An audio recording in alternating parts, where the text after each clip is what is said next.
Doctor Agarwal's கண் மருத்துவமனை இலவச கண் பரிசோதனையை வழங்குகிறது. புக் அப்பாயின்மென்ட் நவ. திருவெரும்பூர் சட்டமன்ற தொகுதியில் அதிமுக பொதுச் செயலாளர் EPS பிரச்சாரம் செய்து வருகிறார். அந்த நேரலை காட்சிகளை பார்க்கலாம். எம்ஜிஆருக்கு என்று தனி அடையாளம், அவருக்கு இணையா யாரும் கிடையாதுல்ல. ஒப்பற்ற தலைவர் பொன்மனச்செம்மல் புரட்சி தலைவர் எம்ஜிஆர் இந்த மக்களுக்காக பிறந்து வாழ்ந்து மறைந்த ஒரே தலைவர் பொன்மனச்செம்மல் புரட்சி தலைவர் எம்ஜிஆர். அவரை இணை வச்சு எவரும் பேச முடியாது. இன்றைய தினம் இந்த உரிமை தொகையை உடனே நம்முடைய தாய்மார்கள் பாதிக்கிறாங்களா கொடுக்கல.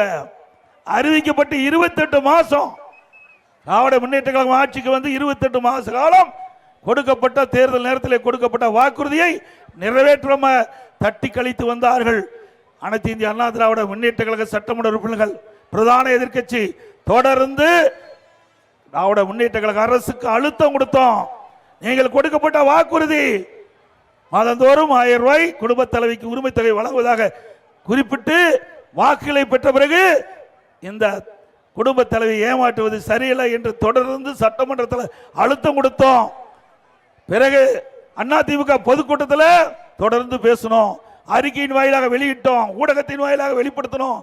வேற வழி இல்லாம அதிமுக கட்சி வெளியிலையும் சட்டமன்றத்திலையும் அழுத்தம் கொடுத்த காரணத்தினால்தான் திராவிட முன்னேற்ற கழக அரசு வேற வழி இல்லாம இந்த நம்முடைய குடும்ப தலைவிக்கு 1000 ரூபாய் கிடைப்பதற்கு நடவடிக்கை எடுத்த அரசு கட்சி அதிமுக கட்சி.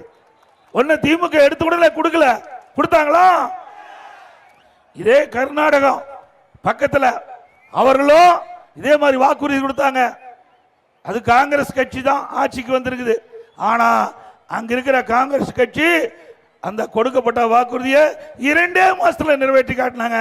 ஆனா தமிழ்நாட்டில் அப்படி இல்லை. ஓட்டுகளை பெறுகின்ற வரை அழகா பேசுவாங்க, கவர்ச்சிகரமாக பேசுவாங்க. வாக்குகளை பெற்று ஆட்சிக்கு வந்த பிறகு அப்படி அந்தர்பல்ட்டி அடித்து அந்த திட்டத்தை கைவிட்டுருவாங்க. ஆனா அனைத்து இந்திய அண்ணா திராவிட முன்னேற்ற கழகம் கடுமையா போராடி சட்டமன்றத்திலையும் போராடணும், வெளியிலையும் அழுத்தம் கொடுத்த காரணத்தினால்தான் திராவிட முன்னேற்ற கழக அரசு வேறு வழி இல்லாம குடும்ப தலைவிக்கு மாதந்தோறும் 1000 ரூபாய் பெற்று தந்த கட்சி அதிமுக கட்சி. எப்பொழுது ஒரு மாதத்திற்கு முன்பு அந்த விதிகளை தளர்த்தி மேலும் 30 லட்சம் குடும்ப தலைவிக்கு மாதந்தோறும் 1000 ரூபாய் கொடுப்பதாக அறிவிக்கப்பட்டிருக்கிறது. எப்போ என்ன 8 மாசத்துல தேர்தலுக்கு இருக்குது, 52 மாசம் உருண்டு அடி போய்விட்டது. அடுத்த ஆண்டு தேர்தல் வர இருக்குது. ஆக இந்த 30 லட்சம் மக்களுடைய வாக்குகள் திமுகவுக்கு தேவை. இங்க இருக்கின்ற தாய்மார்களுடைய கஷ்டத்தை எண்ணி இந்த 30 லட்சம் பேர்களுக்கு மாதந்தோறும் 1000 ரூபாய் உரிமை தொகை கொடுக்கல. அடுத்த ஆண்டு நடைபெற்ற சட்டமன்ற பொது தேர்தலை மையமாக கொண்டு இன்றைக்கு விதியை தளர்த்தி அடுத்த ஆண்டு நடைபெற்ற சட்டமன்ற தேர்தலுக்கு இன்னும் 8 மாதம் இருக்குது. இப்பொழுது அந்த 8 மாதத்துக்கு குடும்ப தலைவிக்கு 1000 ரூபாய் கொடுப்பதாக இந்த அரசு அறிவிக்கப்பட்டுகின்றது. ஏன் 28 மாசம் கழிச்சு கொடுக்கும் போது இதுக்கு தகுந்த விதிகளை உருவாக்கி இந்த மக்களுக்கு கொடுத்திருக்கலாம். ஆனா அதை செய்யவில்லை. திராவிட முன்னேற்ற கழக மக்கள் செல்வாக்கு இழந்து விட்டது, கட்சியுடைய செல்வாக்கு இழந்து விட்டது. ஆகவே அடுத்த ஆண்டு நடைபெற்ற சட்டமன்ற பொது தேர்தலில் திமுக தோல்வி உறுதி. அந்த பயத்தில் தான் இன்றைக்கு முதலமைச்சர் விதியை தளர்த்தி மேலும் 30 லட்சம் நம்முடைய குடும்ப தலைவிக்கு 1000 ரூபாய் கொடுப்பதாக அறிவிச்சிருக்கிறாங்க.